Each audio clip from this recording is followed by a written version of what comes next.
Hi, I'm Amy Northard, the CPA for Creatives, and today I want to walk you through this photographer finance spreadsheet so that you have an idea of how it works and how all the different sheets interact with each other. This is also a really great tool for handing off to your accountant at the end of the year. It should have pretty much all of the information that they'll need in order to complete your Schedule C for your photography business. So the first tab is the income tab, and this is where you will put your client name, how much you charge them, and then you can see the total for each month at the very bottom. I did separate this out by different categories that I see. You could just put it all under one category if you wanted, but sometimes people who offer different types of services or products like to see the breakout and how much those things are bringing in for them. The big thing I want to mention here is you don't want to include sales tax that you collected from the client on this page. That will happen on the last tab. So if you had a sale for client number 1 that was $5,000 and you collected $280 in sales tax, only put the $5,000 in here, even though the client paid you $5,280.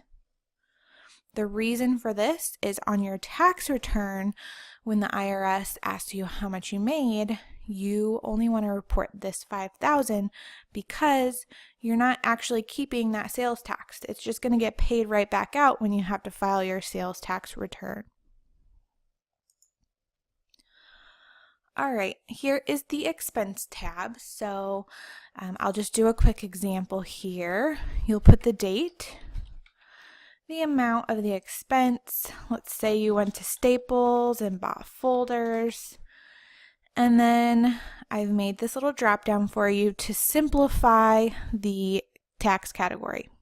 So a lot of people get hung up on the category to use, but just remember that the IRS cares less about what you call something and more about the fact that you're not over-reporting your expenses and under-reporting your income. It's not worth their time to go through and say, oh, this should have been called a supply. It doesn't matter. It won't change your tax due.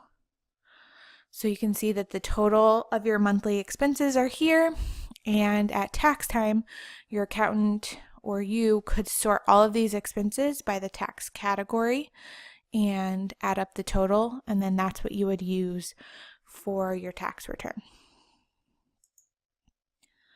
On the mileage tab is where you'll track all of the times that you drive to meet with clients or other business meetings. So if you're going to a shoot or you're meeting a client to, discuss a wedding or something like that, all the times that you're driving to actually meet a client or have a business purpose, like going to the post office to mail a package to a client, all of those types of outings in your vehicle will count. So be sure to track your mileage.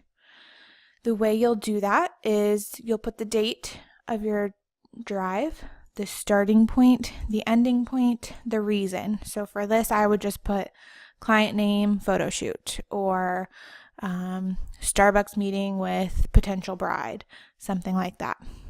You can use Google Maps to figure out the total miles there and back, and then this mileage deduction will calculate.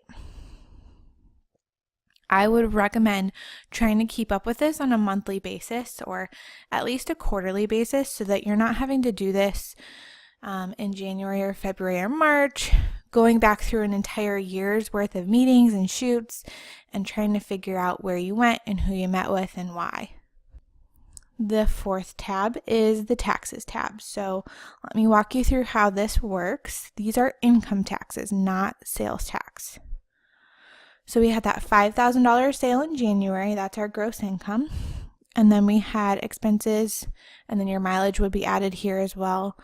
And that would give us your net income. And this form is calculated the same way that the IRS would calculate your taxes, just on a more general basis. So instead of calculating it based on what the client paid you, they base it off of how much income you had left after your expenses.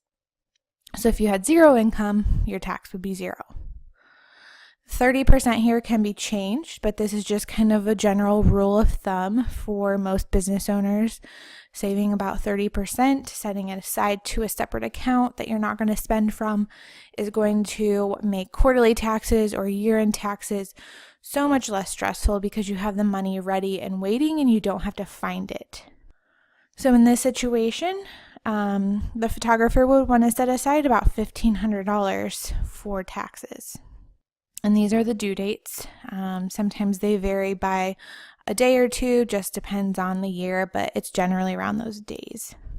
All right, so the last tab here is the sales tax tab. So remember, I told you not to put the sales tax collected on the first page, which is the income tab.